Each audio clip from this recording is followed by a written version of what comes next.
Well, Ty, you made an accurate guess. We are indeed in Daniel chapter 6, so I invite you to open your Old Testaments to that spot. Daniel chapter 6.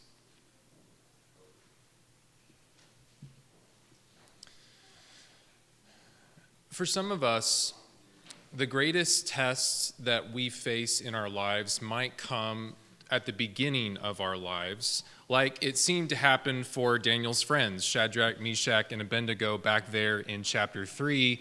They faced the choice to bow to an idol that Nebuchadnezzar had made or die. And they made the right choice.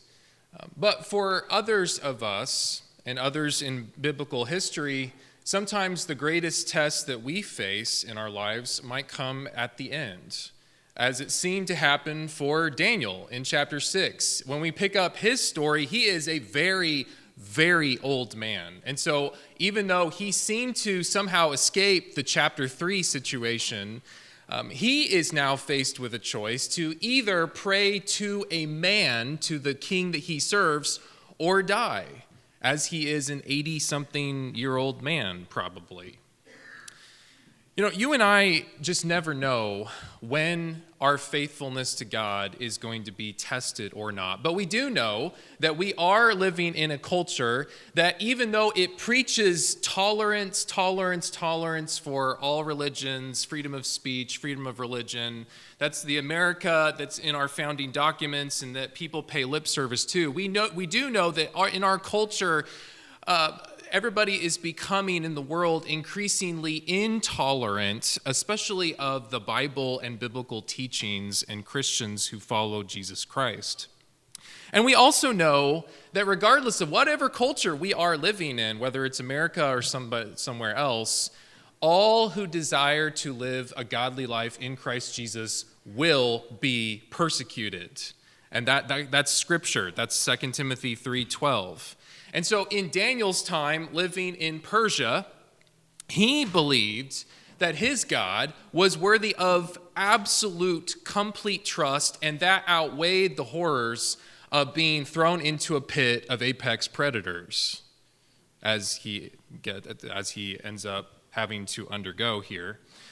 And so in large or small ways, all of us are going to be tempted at some point in large or small ways to conform to the images of our culture, the values of our world that we live in, rather than the ways of our God. And we will be faced with this choice that Daniel was faced with. Will we put our trust completely in the one who is worthy of it?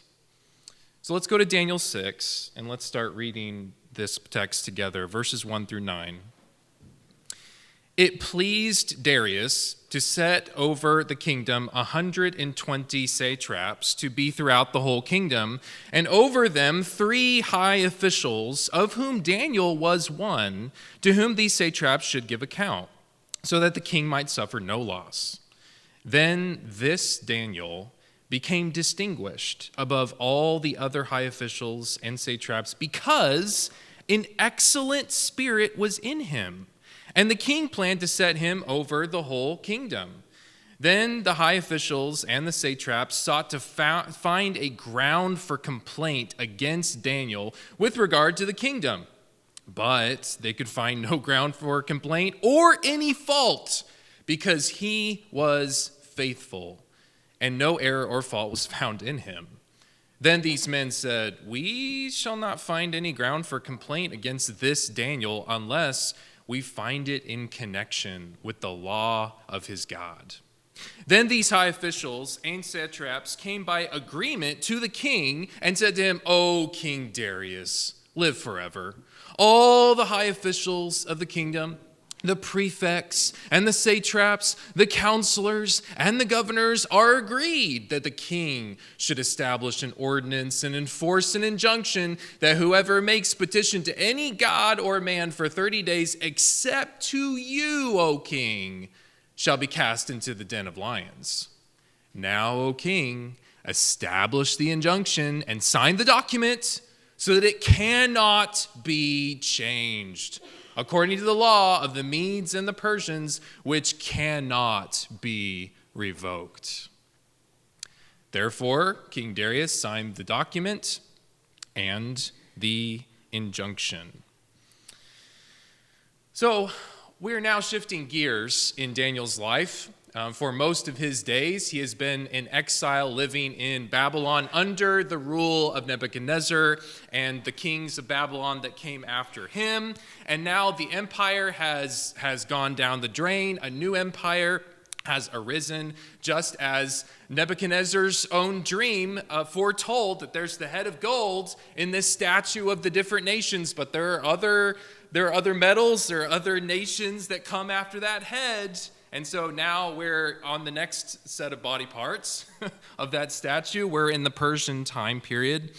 But what's really neat to see about this is that Daniel's excellent spirit, as it says here in chapter 6, is just as appreciated by his new bosses as it was during the days of the old empire. If you go back to chapter 5 in verse 12, just as Babylon is about to bite the dust, do you remember how when the queen mother comes in after the writing's on the wall and everybody's freaking out in the banquet room, and the queen mother comes in and says, well, I know a guy, and you really ought to know him too.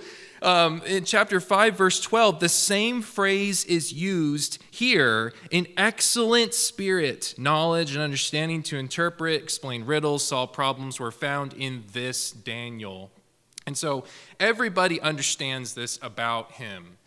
And so, by this point in his life, Daniel has worn a lot of hats. Remember, when he was first taken captive, he is recruited to become a wise man for the Babylonians. And then he is quickly discovered to be extra special because the spirit of the gods is in him. And so he is elevated to the position of ruler over the province of Babylon and the chief job of magician over all the other wise men. And in chapter 5, remember, for just a few hours, big whoop, he gets to be the third ruler in the kingdom of Babylon before Babylon just keels over and dies. But then when the Persians come, they recognize his talents and his abilities, and he becomes one of the top 3 officials at the apex of the pyramid of government. And the king, as we're told here in chapter 6, is planning to set him over the entire kingdom. Doesn't that remind us a lot about another Israelite man in the book of Genesis who was a captive, who was in exile? Remember what happened to Joseph? He is set over all of the Egyptians second after the Pharaoh, after he interprets the dreams of the king. I'm reminded of a proverb when I read Daniel's story. Proverbs 22:29. Do you see a man skillful in his work? He will stand before kings, as Daniel does throughout his life. He will not stand before obscure men.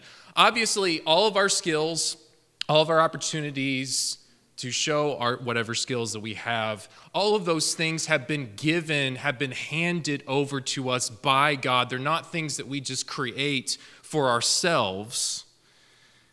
But notice how Daniel uses what he is given. He's not just intelligent and educated. He's not just handsome and good looking and smart. He is all those things, but he is fair and he is just in his dealings with everybody else. He is attentive to the oppressed and the poor. Because remember, when he advises Nebuchadnezzar and he says, I really don't want this dream to happen to you. Here's some advice. Pay attention to the people that you've been stepping on, the people that need your help. You're the king. You can have power to use for those people. Daniel, I get the sense, has used his power for other people as well. He's a beacon of righteousness in an ungodly world, and God has chosen to elevate Daniel so that God can elevate his own name and show how holy and magnificent he is.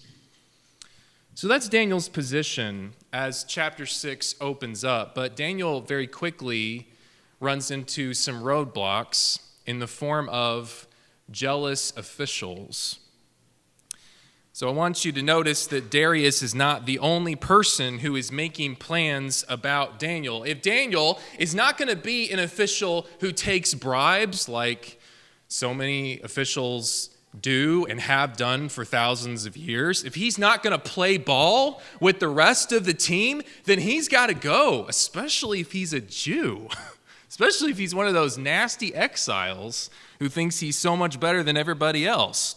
And so here we're told that not only are the other two high officials plotting against Daniel, but the satraps, at least some of these 120 other guys, are in on the same plot against Daniel. In chapter 7, when the bait is laid and in front of the king, the plotters tell the king that everybody agrees. Everybody who's anybody, governors, whoever it is, agrees that we ought to make this law for you, O king. I guess everybody except Daniel. And the plot they come up with is really, I think, pretty clever. They can't find anything to pin on Daniel in terms of the way that he does his job. And isn't that an extremely remarkable thing to say about somebody? That when they looked at how Daniel managed the books, when they looked at everything Daniel did and the relationships that he had and everything that had to do with his job, and I'm sure it encompassed a whole lot since he's one of the top guys in the whole government, they couldn't find anything to say, oh, this is a really big problem. Could people say that about you? In your job, could they say that about me? This is an extremely wonderful example here in terms of how to behave in the world. And so they say, well, we've got to create this religious trap. And this plan that they come up with, I think it appeals to the insecurities and the vanity of a king who is probably at this point still trying to lock down his position. I mean, he's a brand new king in terms of the way that the Persians have come into power. And so the thought of everybody turning their attention to him and praying to him, that sounds like a pretty good thing to do in his shoes. So let's treat you, Darius, like a god for a whole month. Nobody can pray to anybody else, any other god, any other king. And so in verse 9, it's kind of interesting to me that he doesn't even give a verbal response. Like, he doesn't offer any pushback. He doesn't ask any questions. Well, what's behind this for you guys?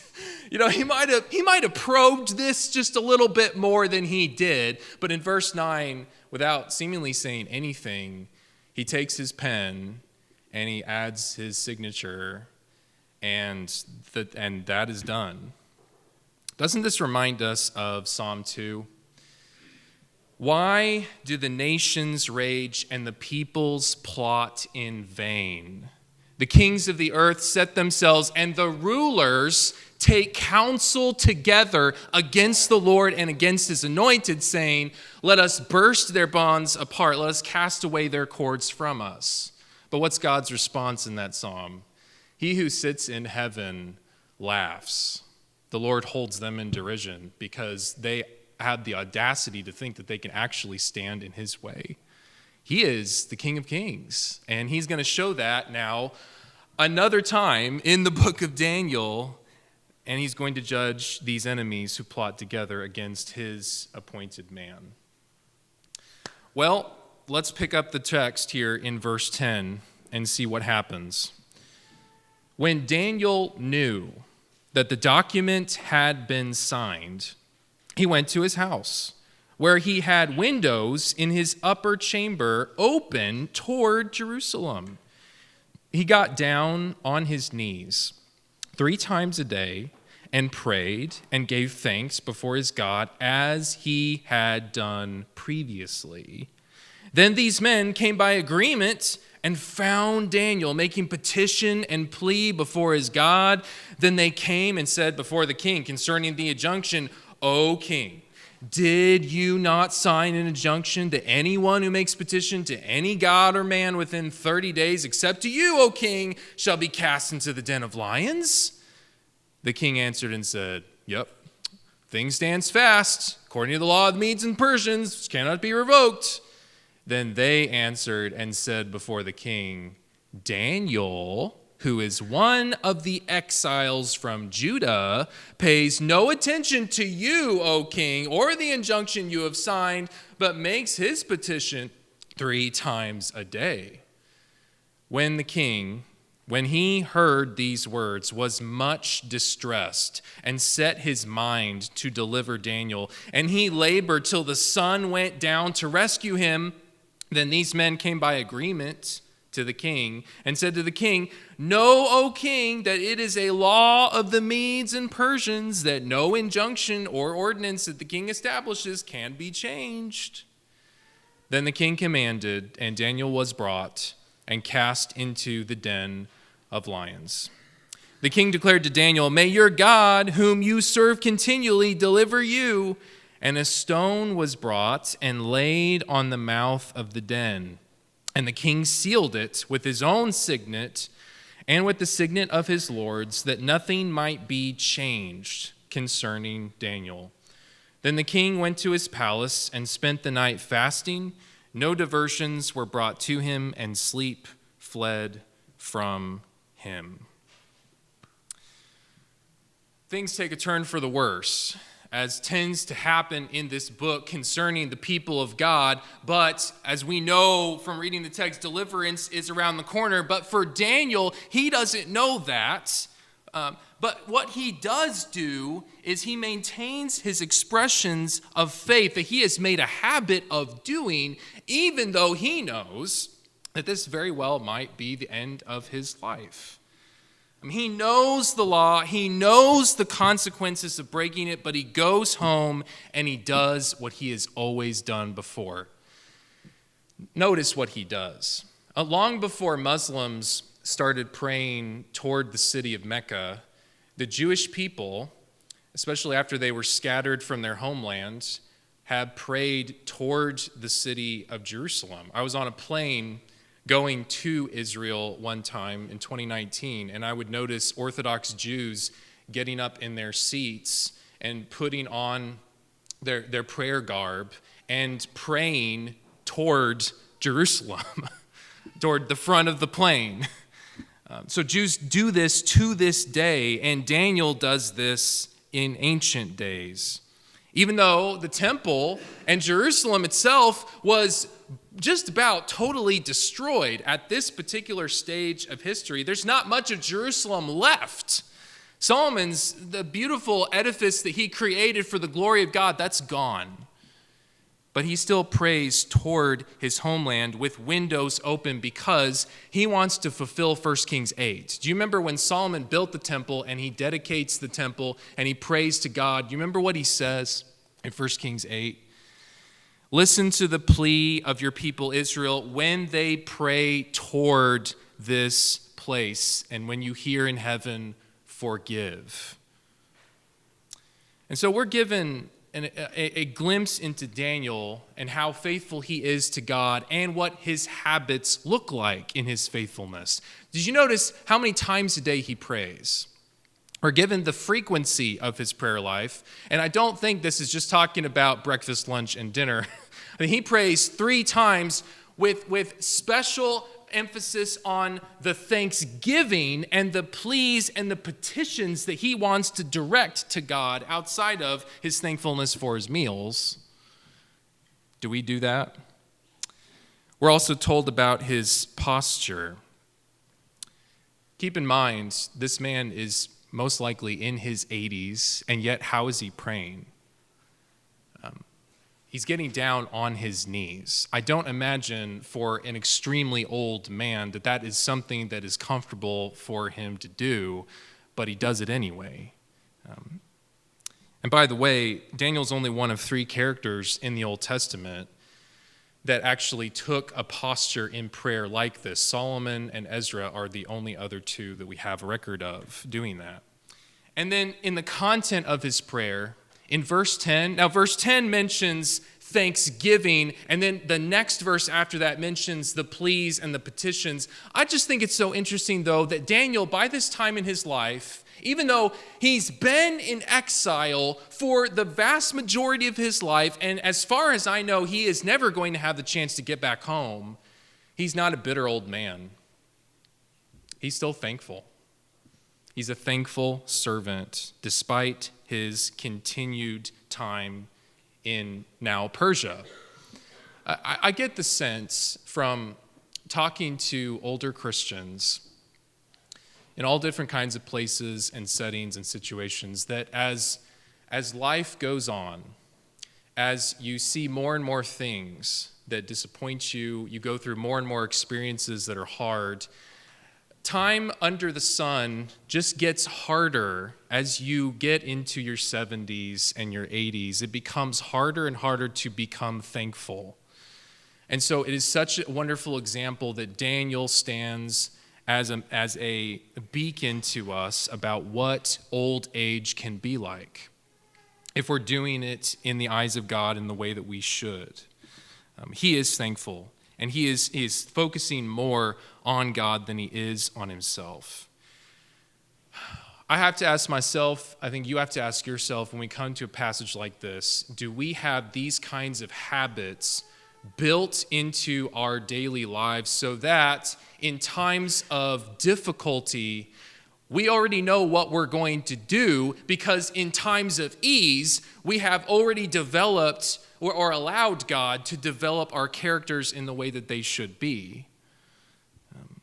There's nothing wrong with spontaneous prayer in little moments of our days, as we're mowing the lawn, as we're washing some dishes, as we're going somewhere in our cars. Those moments have been special and needful for me in my prayer life with God. But there is and should be a place for structured, regular time that we spend with God on a regular basis. And Scripture encourages us in stories like this one to deliberately put prayer into our days.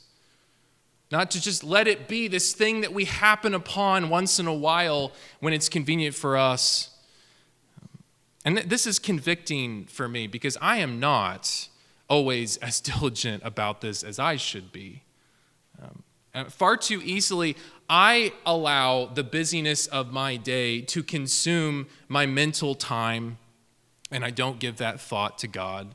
And if I'm being really honest with myself, sometimes it seems like prayer is one of the least productive things that I could be doing with my time. But in reality, prayer is perhaps one of the most productive things that we could be doing with our time. And if you look at guys like Daniel, like Job, who routinely got up at the crack of dawn to pray for his kids, if you think about Paul, who saturates his letters with, I'm praying for you, I'm praying for you, I'm praying for your church, and this person, and this person. If you look at Jesus Christ himself, who routinely got away from the crowds and his own apostles to go to his Father. If you look at all these godly people in history, you see that prayer is not just something that is an afterthought. Prayer is an integral part of their daily existence. That's challenging for me. Is it challenging for you? Daniel maintains these habits, but maybe in my case or your case, we need to develop these habits so that we can maintain them when the time comes that we are tested. I think it's interesting when we look at what happens to Daniel, when we look at what happens after we're told about his prayers. He is arrested. He is put into the lion's den. In our culture, we speak of an ordeal as just a painful experience that sometimes we go through. But in these times, in ancient days, an ordeal was a literal event that some people who were accused of a crime went through. Sometimes instead of a judge pronouncing a judgment, the judge would just say, we're going to throw you into that river over there. And if you can swim to safety, then you must be innocent, but if you drown, then you're probably guilty. We're just going to leave your case up to the gods to decide. That seems to be what's going on with Daniel when he is brought in, this accusation is made, and he's thrown into the den of lions. Look at what Darius says. Boy, I hope that your God can deliver you, but we're leaving this all in the hands of the divine ones to save you or not, because this duped king is powerless to rescue from his own law, which proves that our hope is not in princes. I think we've mentioned Psalm 146 before in the course of these sermons, but it's so important. I'm going to mention it again. Do you remember how Psalm 146 says, "Put not your trust in princes, in a son of man in whom there is no salvation"? I think this story is one of those perfect examples of how that works. A ruler, a king, is supposed to be wise, but rulers make mistakes. Sometimes they can be corrupted, they have errors of judgment.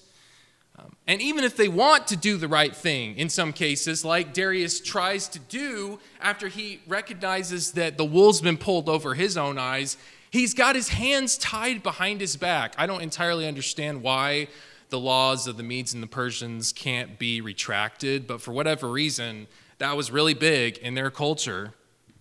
And so even though Nebuchadnezzar tries to throw his guys into a furnace in rage after he discovers that they're not serving his God, when Darius finds out that Daniel's not been praying to him, he tries to rescue him. He tries to help him any way that he can.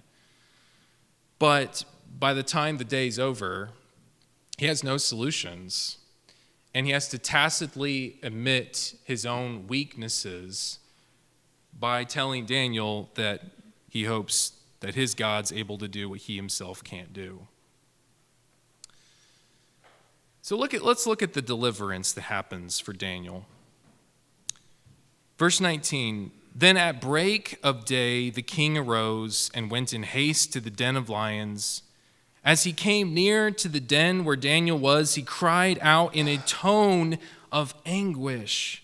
The king declared to Daniel, 'O Daniel, servant of the living God, has your God, whom you serve, continually been able to deliver you from the lions?'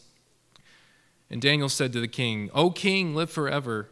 My God sent his angel and shut the lions' mouths, and they have not harmed me, because I was found blameless before him.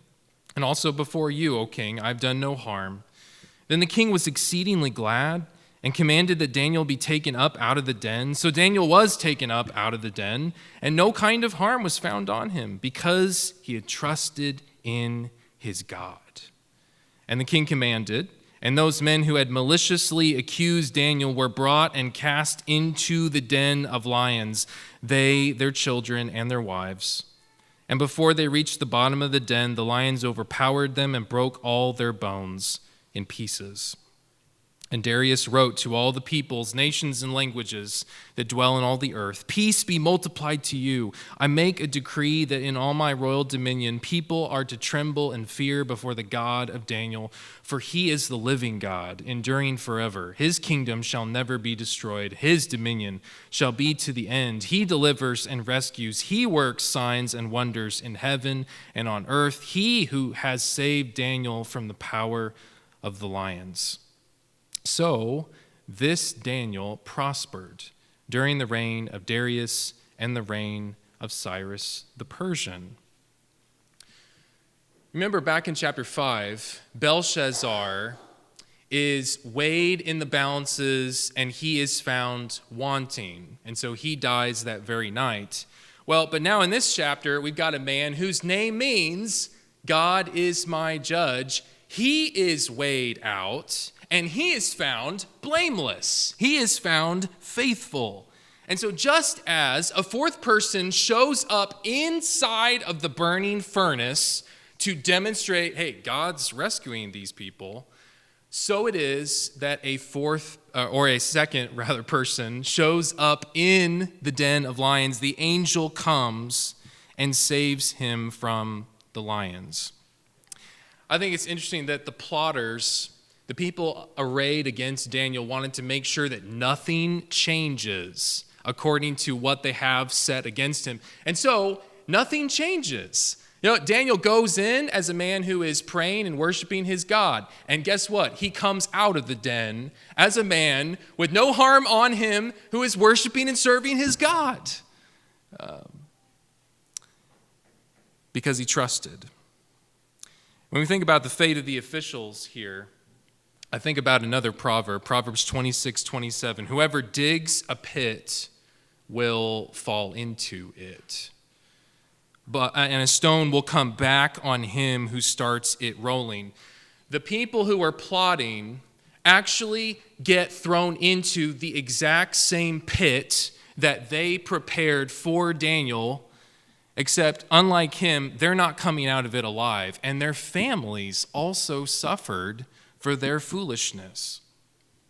But when we look at Daniel 6 and we look at what happens here, I think we can clearly see this arc that points toward another biblical character who had some of these same things happen to him. Think about what's going on here. A righteous man who has an excellent spirit is surrounded by a bunch of jealous enemies. Does this sound familiar? And these jealous enemies skillfully manipulate the ruler in charge of the situation to condemn this righteous man to death. Does that sound familiar? Then this blameless man is taken and sealed into a place of death. And a stone is rolled over the entrance of that place. But against all odds, the blameless, righteous man escapes and comes out alive from his tomb and meets his supporter at the break of day because God has rescued him. See, we've heard all of those things before because that's the story of Jesus Christ and his death and burial and resurrection from his grave. And this shows us that stories like Daniel 6 are not just entertaining accounts for tiny tots in a Bible class. These are powerful stories that pierce the hearts of adults too, that show the long-term faithfulness and planning and foresight of our God. Even as God oversees Babylon and Persia and the people in them and his own people in this generation, so it is that he is already at this point planning for how Jesus is going to defeat death. So Daniel was found blameless before the king, but more importantly, before his God. And then for the third time in this book, a foreign king is praising God for his everlasting kingdom. What Darius says there at the end of chapter 6 is very similar to what Nebuchadnezzar has already said at the beginning and end of chapter 4 as he writes his letter to the nations that he ruled over. And what I think is neat about Darius is that even though he made a really dumb decision here because he's an idolater and he's just thinking about himself, he didn't have to get turned into an animal like Nebuchadnezzar did in order to come to the conclusion that Nebuchadnezzar eventually comes to that, oh, this God is not like any other God.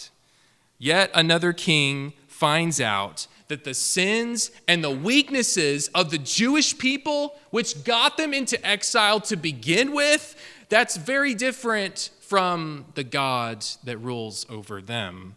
And this God's jurisdiction is not just limited to Palestine. It's just, he's the God of over there. No, he's the God of everywhere. He's the God whose hand can reach into a palace in Babylon and write on the plaster wall. He's a God who can reach into a Persian den of lions and rescue his 80-plus-year-old servant from their mouths. He saves, he destroys. His will trumps all other wills. Any desires of any human leader, he does whatever he pleases, and he is a God to be feared above all gods. That is why Daniel was saved and rescued, because he believed that, and God saved him in order to show other people that they should be believing that too. Daniel thought of God as worthy of all his trust. Is that deeply within our hearts as well? We have to ask that question. I want to go to the scripture that Joel read to us before the lesson and read a few verses from that larger section that he read. The Hebrew writer is wrapping up his wonderful account of people who lived in faith. And he says, "What more shall I say? For time would fail me to tell of Gideon, Barak, Samson, Jephthah, of David and Samuel, and the prophets, of whom Daniel was one, who through faith, through belief, through trust, conquered kingdoms, enforced justice, obtained promises," and here it is, "stopped the mouths of lions, and quenched the power of fire." Daniel and his three friends are not mentioned by name in this account, but I think it's pretty clear from those two phrases that Daniel 3 and Daniel 6 are very much in the minds of the writer of that New Testament book when he wrote these things down. So these stories are here to teach us about a God who is worthy of our trust, because these people put their trust in this God and they were not disappointed by that. They were saved. More importantly, they weren't just saved from big cats and big superheated furnaces. They were saved from the clutches of the evil one, because our Lord, who is Daniel foreshadows, went to the cross, came out of his tomb alive, and has now sat down at the right hand of the throne on high, and he's forgiven all the sins of anybody who puts their trust in him. That is the God that we honor today. And so Daniel and his friends, they didn't know about Jesus Christ. They and all of the prophets that are being talked about here and all these characters in Bible history, they had small little glimpses into the time that we now live in, where the whole plan is laid out in front of us. But they did cling to God in the belief that he would make it all work out in the end. And he has. He has. And so Daniel and his friends are waiting for us to join them. Did you remember what is said back in Hebrews 11 at the very end of what Joel read for us? Hebrews 11:39. "And all these, though commended through their faith, did not receive what was promised, since God has promised something better for us, that apart from us, they should not be made perfect." Daniel and his friends and everyone else who has been faithful to God throughout the ages is waiting for the final day when all of God's people will join them at his throne. And so that's what we're doing here today, is we are honoring this God who is moving all of human history toward that moment in time. Are you ready for that day? Are you honoring God and trusting him in your life now so that you can be made perfect later? Let's think about this question as we stand up and we sing the invitation song together.